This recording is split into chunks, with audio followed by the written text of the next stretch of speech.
Hi, this is Alex Fernandez with Bud and Doug Walters Auto Sales here in Kalamazoo, Michigan. Today I'll be doing a video going over some of the main features inside this 2019 GMC Acadia. We'll start by talking about the touchscreen and the buttons right beneath it. We'll work our way down to the climate control along with our heated seats and our all-wheel drive control down there. We'll work our way over to the steering wheel, the stalks behind it, that screen in the gauge cluster, and we'll then look at some of the switches over here on the left side. Coming back to the touch screen, we have a couple of buttons down beneath, and we have this home button. When we press that, that takes us back to this main screen where we have access to all the primary functions in that screen. You'll see audio, gallery, phone, projection, settings, rear climate, and OnStar. Audio would open whatever music we're listening to, whether that's radio or Bluetooth or anything else. Gallery, you can plug in a device or like a flash drive and download photos if you wanted a different background on the screen. Phone is where we would go to hook up a hands-free Bluetooth device for those hands-free phone calls. Projection would allow us to use Android Auto and Apple CarPlay. Settings allows us to change some vehicle settings, radio settings, time and date, language, things like that. Rear climate allows us to adjust the climate settings for the rear seat occupants, and OnStar accesses that OnStar function, which is a subscription-based service offered by GM that you pay for a plan for that offers things like roadside assistance, stolen vehicle recovery, vehicle diagnostics, things like that. The other buttons we have down here, we have seek buttons on either side of the power and volume dial here. So you'll see that's volume and a mute button essentially there. And then we have a shortcut for that phone function as well. Going back to the home page, we'll dive into audio first. You'll see here we're listening to FM radio, the station we're listening to, and we have our presets along the bottom. You can cycle through several different pages of those presets using these arrows. The reason they give you so many is because you can mix and match AM and FM and satellite stations all across the same list. To set a preset, simply press and hold until the station appears. To change your station, you can use either the seek buttons down below. We have seek buttons up on the screen as well, or we have a tuning keypad to directly tune to the station. We have a source button here to switch between AM, FM, satellite, USB, Bluetooth, auxiliary, whatever else is available to us. And then we have menu button here, which gives us station list, so you can see all the stations available in the area on a list. We have your tone settings, so bass, mid-range, and treble, and fade and balance, along with some presets, depending on what you're listening to. We have RDS, which is radio information, if it's available. It'll tell you the song name, artist name, things like that. Going back to the home page, we're gonna move past gallery. We're gonna go right to phone, and we're actually gonna go through and delete some of these devices in here. And you'll see then we have no paired devices. To begin the pairing process, simply hit search device and open your Bluetooth settings on your compatible device, and then you'd be able to see your phone displayed on the screen of the vehicle here and select it from the list to pair it, which will also pair up your contacts and your call history and everything like that, so that you have that information available to you in the vehicle as well. Going back to the home page, the next icon there is projection. Again, this allows the use of Android Auto and Apple CarPlay. Those are two different programs that run on their respective phones, Android smartphones and Apple iPhones.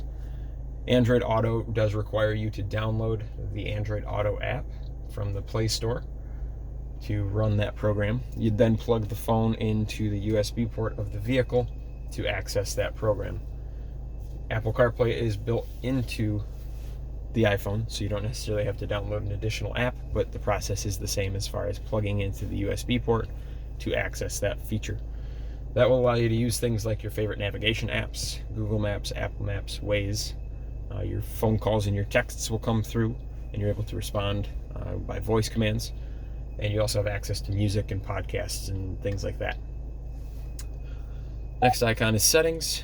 We're able to change things like the time and date, language, their teen driver settings if you had a younger driver in this and you wanted to set some restrictions. There's a rear seat reminder that would chime when the vehicle shuts off. We have radio settings, vehicle settings, Bluetooth settings, toggles for Apple CarPlay and Android Auto depending on which one we're going to use. And then we have Wi-Fi and some additional factory settings there. Rear climate just gives us a display here with which we can adjust that rear temperature.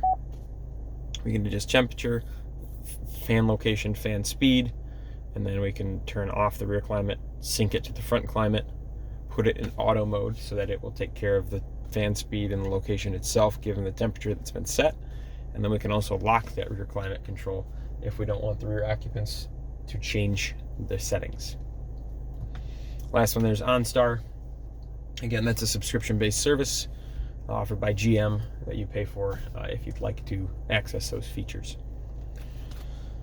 Looking down below, we have the climate control here. We have driver's side temperature and passenger side temperature here, along with our fan speed dial in the middle. Simply rotate those dials to change temperature and fan speed. And you'll see when we change this, there's a display that pops up on the screen showing the changes being made. We have a button within the driver's side temperature control, which is the auto mode. Again, you set the temperature, it takes care of the rest for you to get to that temperature. We have the air conditioning and recirculate mode here. We have the 4 different vent locations around the fan speed dial here. We have power for the climate control right in the middle of the fan speed dial. We have front defrost, rear defrost, and lastly we have the sync function, which means when those are synced together, the driver's controls not only passenger but also rear climate if we have that synced as well. Down below we have heated seats. We have high, medium, and low in 2 positions, so just the seat back or seat back and seat bottom as well. Down inside of this cubby there's a 12-volt outlet, 2 USB ports, and an auxiliary port. Right behind that cubby we have our on-off switch for the traction control that is on by default every time you start the vehicle. If you wanted to turn it off, simply push that button to do so. Hazards are here. Looking back, we have the shifter, we have park, reverse, neutral, drive, and low. Reverse gives us a backup camera automatically. And when we put the vehicle into low, we have these plus and minus buttons here on the top of the shifter. And you'll see L1, L2, L3, L4, L5, L6. And that basically allows you to manually change gears in the vehicle. If you're driving with a trailer or down a steep grade or anything like that, it allows you to manually shift. Right behind the shifter we have our all-wheel drive control. Right now we're in 2-wheel drive, which would be front wheel. We simply rotate that dial clockwise for all-wheel drive. Rotate again for sport mode, and rotate again for the off-road mode. So if you're going to be driving in adverse terrain, whether you're out in the woods or whatever it might be, you can use that mode if you feel more comfortable doing so. Otherwise, you can run the vehicle in 2-wheel drive, front-wheel drive, when there's no adverse weather conditions or reduced traction, and then activate that all-wheel drive as necessary. Looking at the steering wheel, we have on this side some arrows and a check mark along with our voice command button for the hands-free system and the decline button or hang up button for a phone call. This control pad here controls the information we display in this gauge cluster. We have 3 tabs across the top: trip, vehicle, and eco. We cycle through those by moving right and left using those right and left arrows. When we're within each section, using the up and down arrows allows us to cycle through the information displayed. In the trip section we have digital speed, trip 1 and trip 2 with average fuel economy for both. Fuel range, how far we can drive with the amount of gas in the vehicle. A timer.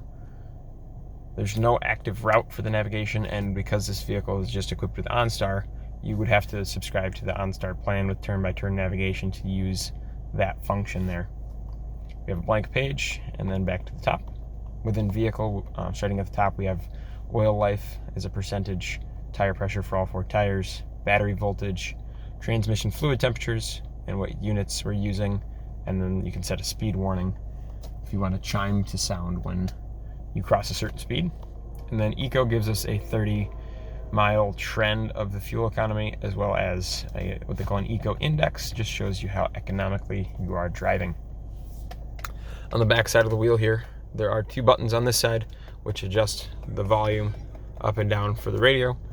There are those same types of buttons on the left side of the wheel as well. Those cycle through the presets we have set for the radio.